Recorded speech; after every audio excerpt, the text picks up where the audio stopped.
Hi everybody, I'll just start this video in English in order to thank Mark and Cora, who is a couple who really helped me when I was in my awakening process, when I was trying to live the Jehovah's Witness cult. So, thank you, Mark and Cora. This video that very good subtitle will help many people. I'm aware of that. Thanks.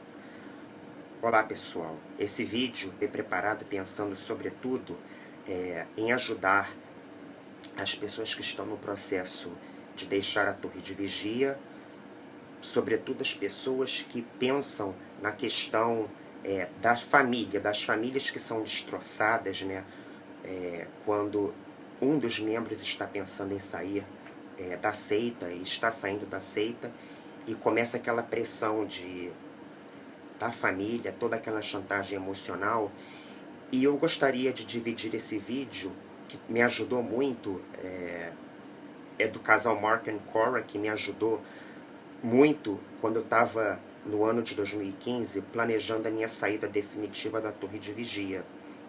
Eles vivem na Inglaterra,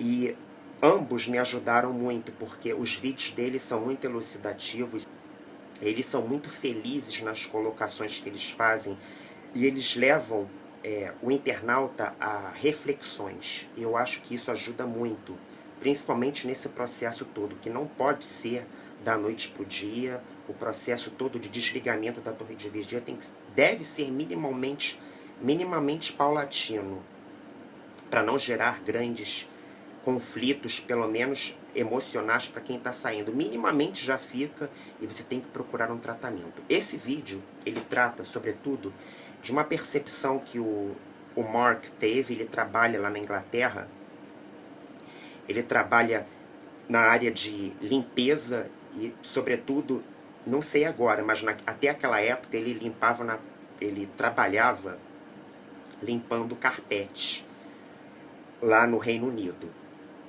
E ele foi prestar um serviço na casa de uma cliente, e ele começou a reparar o quanto essa cliente dele, uma senhora já bem idosa, o quanto ela valorizava a família dela, o quanto ela valorizava os momentos que passava com a família dela.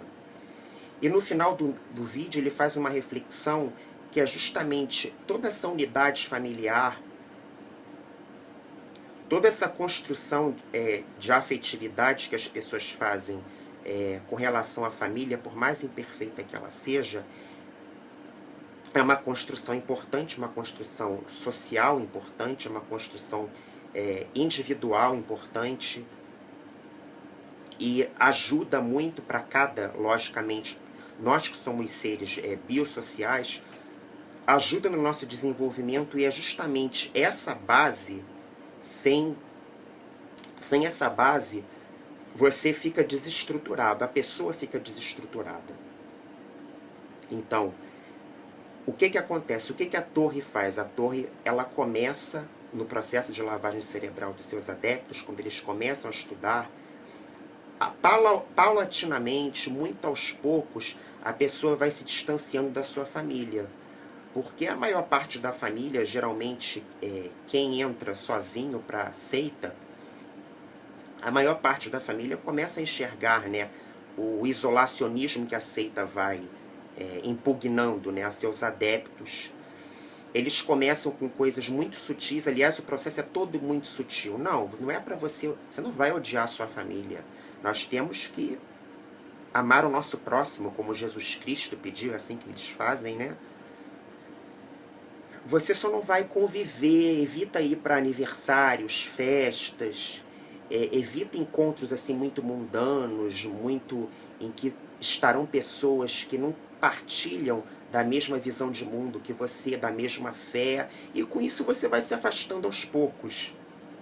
Todos no mundo são trabalhadores, pelo menos a maioria da população mundial luta, né, para sobreviver, para ter o seu ganha-pão, para ter a sua família, né? Levar um pouco de bem-estar para sua família, financeiro, material, emocional também. as pessoas trabalham a semana toda, então é nessas ocasiões, como eu já falei, acho que 2 ou 3 vídeos atrás, é nessas ocasiões que as pessoas têm a oportunidade de se juntar à família, de se agregar, é nessas ocasiões festivas, digamos assim. Claro que não tem família perfeita, mas a Torre de Vigia ela é muito bem sucedida em usar rótulos, porque os rótulos eles estão cheios de carga pejorativa na sua semântica. Então eles dizem, na família tem bebedeira, tem encontros que não são saudáveis, que não são salutares. Então tudo isso é muito importante, porque eles vão, aos poucos, transformando todo o ambiente familiar do indivíduo num ambiente estereotipado, né? Claro que não existe um ambiente familiar perfeito. Nós não somos seres perfeitos. Mas a Torre de Vigia, sobretudo, por meio, né, das Testemunhas de Jeová, mundialmente conhecidas, fazem esse jogo, que é o jogo de estereotipar o indivíduo, de estereotipar a família e estereotipar os outros. Porque estereotipando os outros, automaticamente vai estar isolando você, o futuro adepto, do convívio biosocial. E isso, o que acontece? Quando você está isolado, a oportunidade que a torre tem para manipular e fazer uma lavagem cerebral é muito grande. Então eles mesmos que contraditoriamente usam aquele texto bíblico que diz que todo aquele que se isola procura as suas próprias motivações egoístas, eu acho que é mais ou menos isso, não estou me lembrado ao certo. Eles acabam utilizando fazendo uso desse recurso. Fazendo uso desse recurso, estão isolando o indivíduo. O indivíduo, uma vez isolado, está muito mais vulnerável. Deixa eu desligar aqui o ventilador, o circulador. Uma vez o indivíduo estando isolado, ele vai estar completamente vulnerável para ser doutrinado e ter a lavagem cerebral nele, né, implantada de maneira sutil, de maneira paulatina. Então eu espero que vocês curtam o vídeo e depois de vermos o vídeo, vou tentar fazer algumas considerações.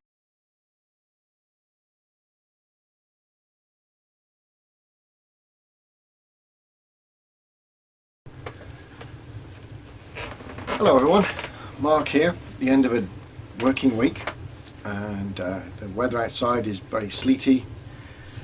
One minute it's sunshine, then it's cold wind and rain, and it's just nice to be home with my beautiful wife, kids, and looking forward to the weekend.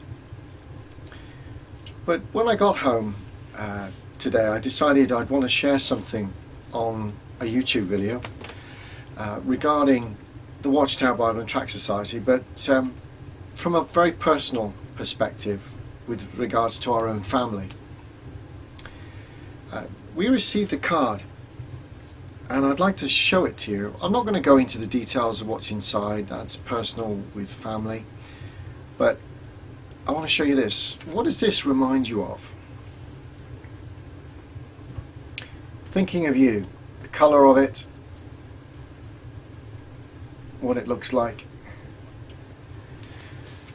This was a card sent to my youngest daughter, Charlotte, from her great-grandmother, Cora's grandmother. And I'd like to come back to this in a minute. This was given to us in the middle of the week, and it's been sat on the side on display when I get home from work. And it bothered me seeing it sat there. This week, it's been if I'm reflecting on it a little bit, I think it's always healthy to do that. Meditate on the things you've done throughout the week, the people you've met. And I've met some really interesting people. And this week it was more elderly people than anything else that I saw. And they were amazing. I saw some fascinating people. Some truly incredible personalities. all of them elderly. I'm going to give you 3 examples, well no, 2 examples and then a couple that I met today. And please just bear with me as I go through this, because it has a bearing on this card and what I want to come back to with regards to the way I see this. I did a carpet clean for my son and I, for an elderly lady in her late 80s, early 90s, and she's extremely astute, she's very fit, and she is very intelligent. Everything about her is just wonderful. Wonderful sense of humour. She's wonderful. I went into her retirement flat to clean her carpets, and we were met with a big broad smile and a cup of tea and shortbreads, that type of thing. And she was interested to know who we were, what we do, what our family's like. And surrounding her whole living room area and her bedroom and her hallway were pictures of all of her grandchildren and her children. And they're all over the world. But there they all are, hugs and places and beautiful holiday snaps with them all. And it's just full of joy and love. And there were times where we stopped working for different reasons, turned the machinery off, and I started talking to her about her life. And we got onto the fact that I saw a Bible down in her corner on a table that she obviously uses regularly by her sofa. And she said, yes, I'm a Christian, and we got talking about that for a little bit. And we then got onto the subject of family.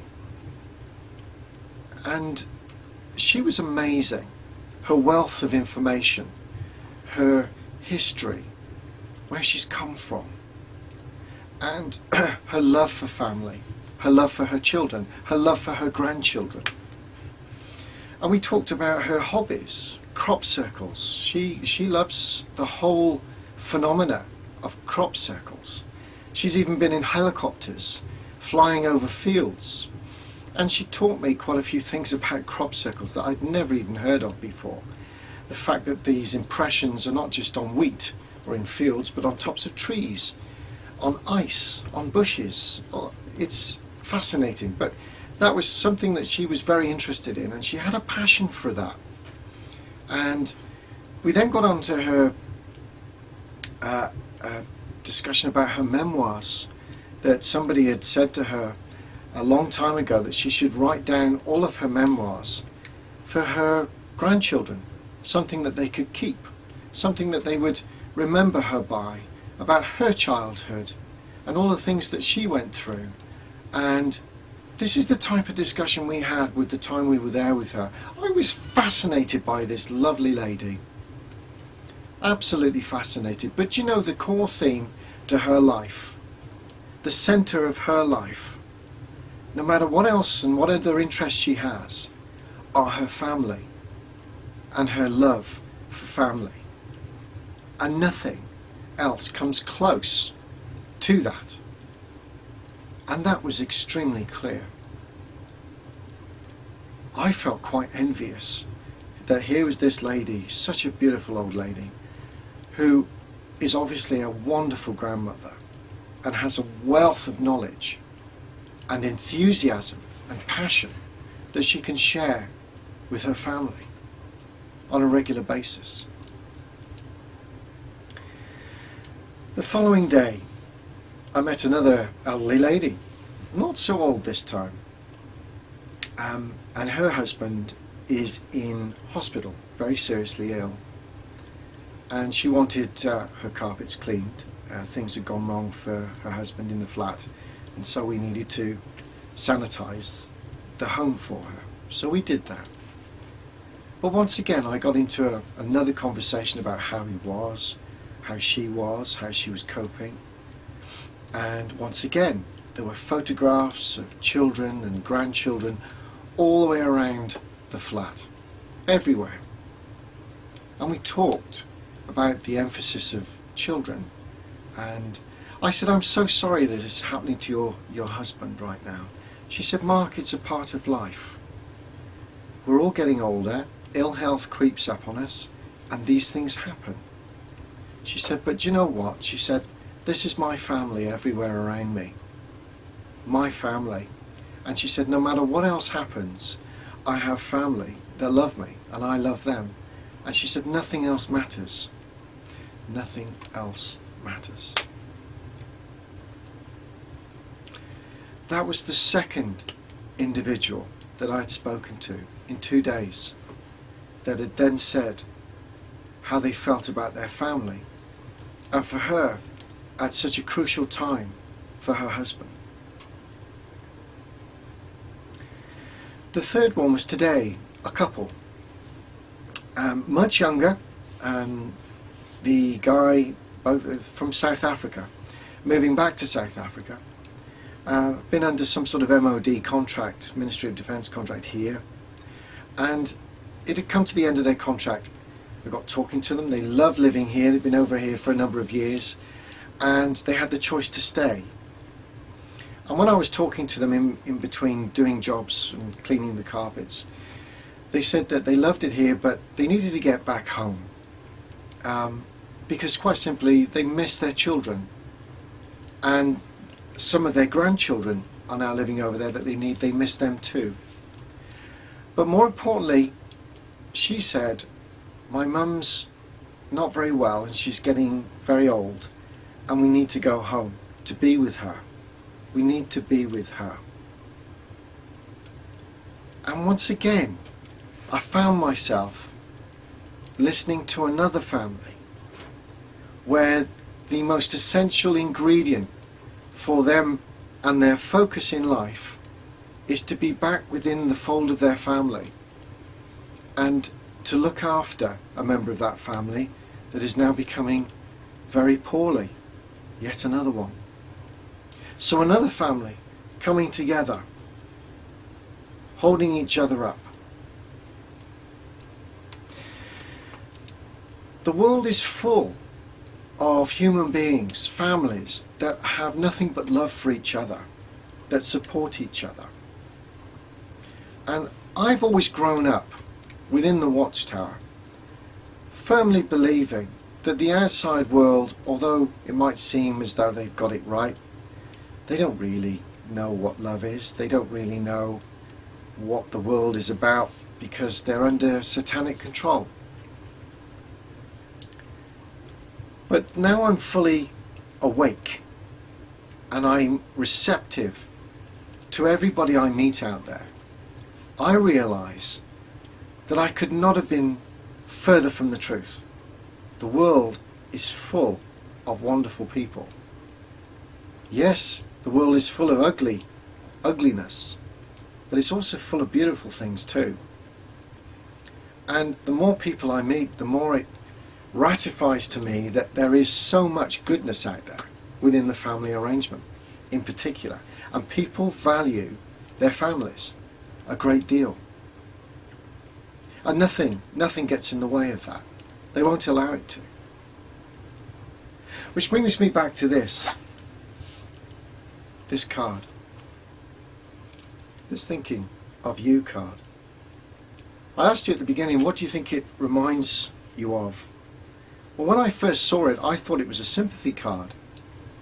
I thought it was one of those sort of cards that you get after someone has passed away and someone that knows you, a family member or a friend, says they're thinking of you and they give you this card. Well, this was a card sent by Charlotte's great-grandmother, as mentioned. I won't mention what's inside it because it is personal. Charlotte's great-grandmother, who wants to see Charlotte, and on occasions she has, but she shuns her grandchild, Cora. She will walk across the street from her and allow her to walk past and not say a word. She won't even look at her. That's her grandchild. But when it comes to her great-grandchild, Cora's daughter, she wants to see her. She only lives around the corner, a few hundred yards. She doesn't want to see the other children, just Charlotte.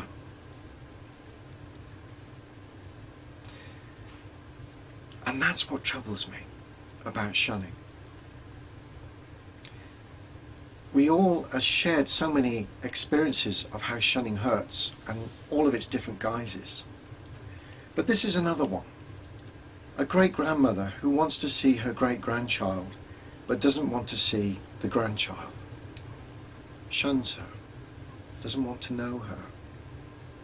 And this card, the more I looked at it, it reminded me of the perverseness of Watchtower. The colour of it. The insipid message that it says on the front. You can't say this to a young lady like Charlotte, thinking of you, in such a morbid way, as if there's been a death in the family. But then I thought to myself, that's exactly what this is, a death in the family. Her grandmother, Cora's grandmother, looks at us as if we are dead. We don't exist. We are already dead in God's eyes. What hasn't happened yet is the birds pecking out the eyeballs from the skulls. But that will happen, according to them. And the more I thought about this card, and then going to work and seeing these elderly ladies who think nothing of spending all of their time, money, energy, of wanting to be part of the family, naturally wanting to be part of the family. And then I see this in my living room, thinking of you, to my youngest daughter. Can you imagine the message this is sending to Charlotte? Have they any idea the damage that not only have they already caused, but they are now causing another young human being? She's already raising questions with us. Why are they doing this, Mum and Dad? Why can't my great-grandmother just love my mum? Why can't she be with her? Why can't she say hello to her? Why can't they embrace and just be like we are? We've explained all of these details as to why this is happening. But for a young child, it's very hard for her to just look at that and equate it to being logical, because it isn't. And as they say, out of the mouth of babes, she sees things with pure clarity about what should be happening. But unfortunately, what is reality is very different. And this places her in a very awkward position, because she wants to love her great-grandmother. She wants to spend time with her great-grandmother. But then she looks at her mother and sees what's happening to her mother with regards to her grandmother, and says that this is wrong, Dad. This is completely wrong.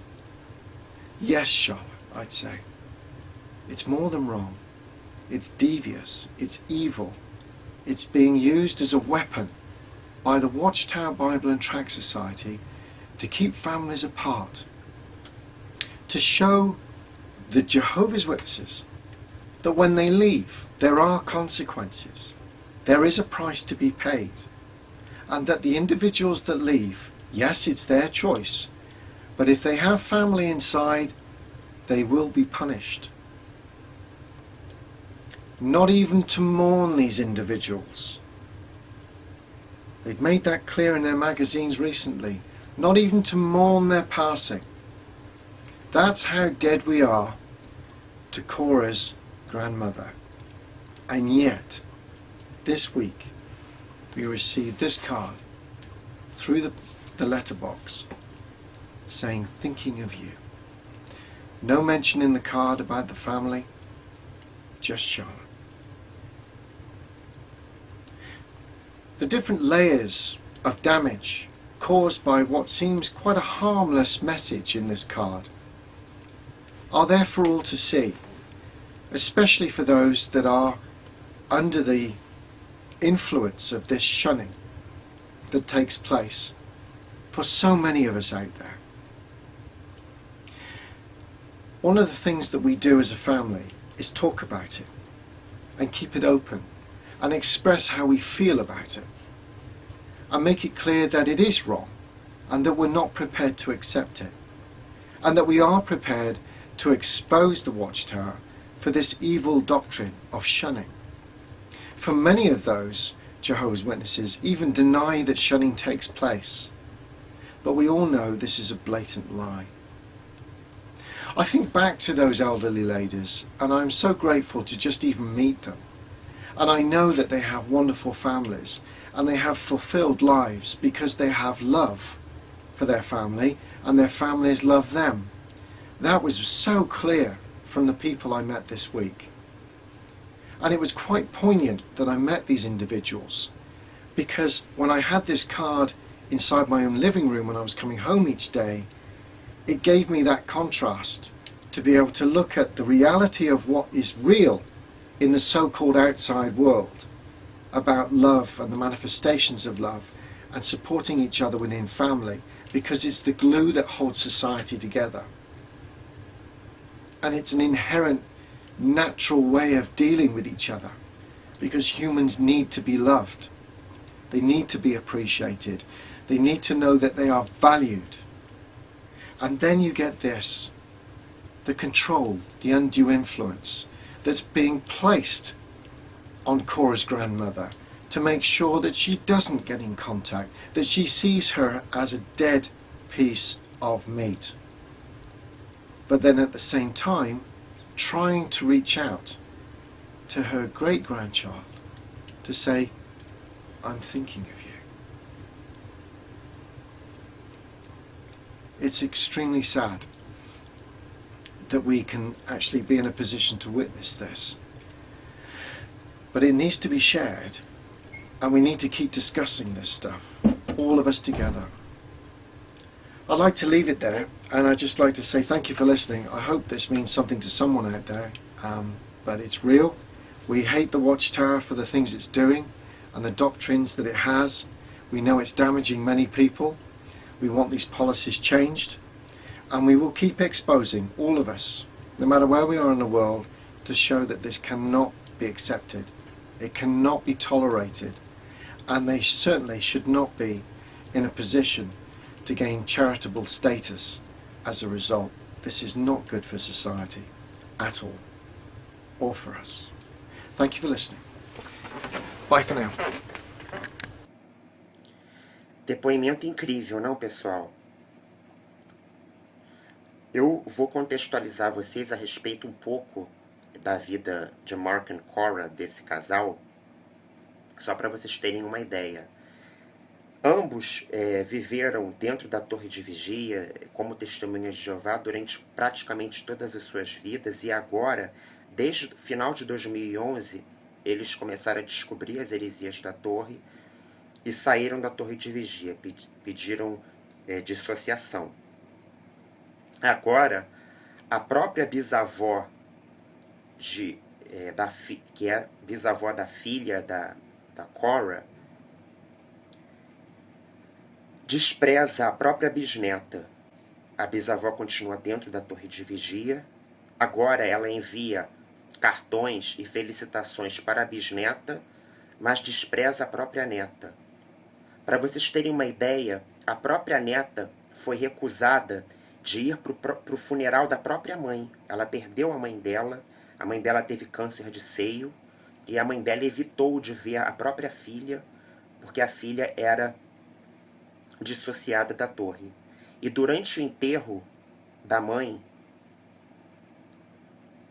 as TJs não deixaram a própria filha, a Cora, ir para a cerimônia.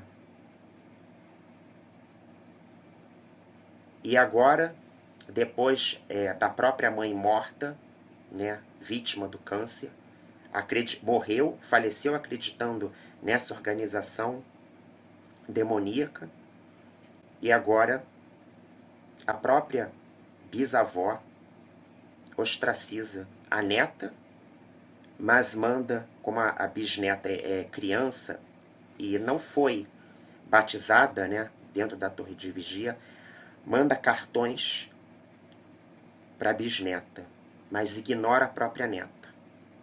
Quando vê a neta na rua, atravessa a calçada e muda de calçada. Essa situação não é uma situação comum ao redor do mundo, com todas as pessoas que saíram do engano da Torre de Vigia e que optaram pela liberdade, seja qual for a orientação espiritual que tenham escolhido. Eu gostaria de destacar alguns pontos no vídeo que eu achei importante. Bom, vocês viram, né, a chantagem emocional, que é bem típica dos membros, dos adeptos, uma vez que eles perdem um dos seus membros familiares, um dos seus entes familiares, eles começam a entrar nesse processo de chantagem emocional. Então, o que eles fazem? Nesse caso, a bisavó manda um cartão para a bisneta, mas só direcionado à bisneta. Não pergunta sobre a neta, a mãe da Charlotte, né, da garota. Não pergunta do marido. Todos os laços foram cortados. Ele ressaltou muito bem o Mark, quando ele visitou os seus clientes, nesse caso, pessoas idosas, ele destacou o fato do que ele pôde observar de como as pessoas ditas mundanas, os seus clientes, valorizam a sua família. Têm apreço, têm amor por sua família. Fazem registros de memória sobre a sua família, seja por fotos ou seja até por escrever um memoir, né, que de francês para português seria um livro de memórias, né? Ele ressaltou algo que eu acho muito interessante, que é: o mundo está cheio de pessoas maravilhosas e coisas fantásticas, que tal conhecê-las? É muito comum entre as TJs e pela política da Torre de Vigia satanizar, demonizar o mundo. E durante muito tempo eu acreditei que o mundo estava cheio de pessoas ruins e poucas pessoas boas. Atualmente, conversando com muitos amigos meus e até com a minha tia e com familiares que eu voltei a ter contato depois de 26 anos dentro da Torre de Vigia, eu fui, digamos assim, aliciado quando eu tinha 6 anos de idade. Eu era uma criança. E eu sempre acreditei, eu sempre tive esse mindset que a Torre de Vigia coloca dentro de você, dentro da sua mente, que é você imaginar que o mundo está cheio de pessoas ruins, que o mundo está perdido e que, portanto, poucas pessoas ou pouca justiça vive. Claro, o mundo não é perfeito, o mundo está cheio de terrorismo, está cheio de injustiças, está cheio de maldade. Mas eu pensava que o mundo estava cheio de pessoas ruins. E há pouco tempo, conversando com muitos amigos, eu comecei a razoabilizar e pensar junto com eles, e eles começaram a abrir meus olhos dizendo: Rafael, na verdade o mundo está cheio de pessoas boas. Os noticiários replicam apenas as notícias ruins e as notícias bárbaras que geram audiência. Na verdade, o que repercute no mundo são os feitos de pessoas, de poucas pessoas, mas de má índole, ruins, pessoas que são flagrantemente pessoas corruptas, mas não é a maioria do povo, a maioria da população mundial são pessoas de bom coração, de boa índole, lutam para ter uma boa qualidade de vida, para garantir uma qualidade de vida, seja financeira, emocional, uma boa qualidade de vida para os seus entes queridos e amados. A maioria da população são compostos de pais de famílias, mães de famílias. E quando eu falo aqui de família, não é só a família nuclear, como a gente compreende, dentro até do senso comum, né? A família pode ser um ajuntado, você pode viver talvez com seus primos, talvez você não tenha o seu pai e a sua mãe, você seja órfão, você vive com seus avós ou com seus tios. É a família no termo mais abrangente, no sentido macro, né? A família afetiva que eu estou me referindo. E é tudo que a Torre de Vigia faz com o tempo, que é destruir as famílias. Eu gostaria de raciocinar e fazer algumas perguntas para vocês que ainda estão na dúvida, estão dentro da Torre de Vigia, principalmente você que ostraciza o seu filho, a sua filha, o seu neto, a sua neta, ou bisneto ou bisneta. No caso, se você for uma mãe, pode ser um pai também. Por que você não faz como a senhora da experiência do Marc? Escreve uma memória sobre a sua família. Ou pensa, em vez de escrever, pensa sobre a sua família, sobre os seus entes queridos.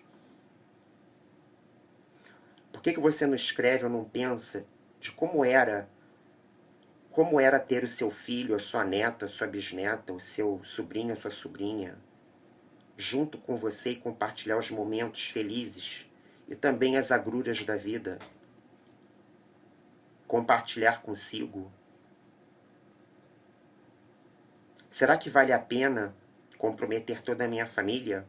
Será que vale a pena deixar de ter vínculo com meus entes queridos em prol de uma organização cujas bases são bases heréticas, bases completamente mentirosas, uma organização religiosa, para não dizer uma seita, cujas estruturas é um engano, é a decepção, é a adulteração dos escritos sagrados, cujas garras estão cheias de sangue de vítimas que morreram devido a uma política arbitrária do sangue, devido a uma interpretação completamente literalista da Bíblia. São muitas perguntas e muitos temas a se pensar. Mas tudo começa por aí. Eu espero encontrá-los no próximo vídeo. Curta o canal, compartilhem o vídeo caso vocês gostem. E até o próximo vídeo.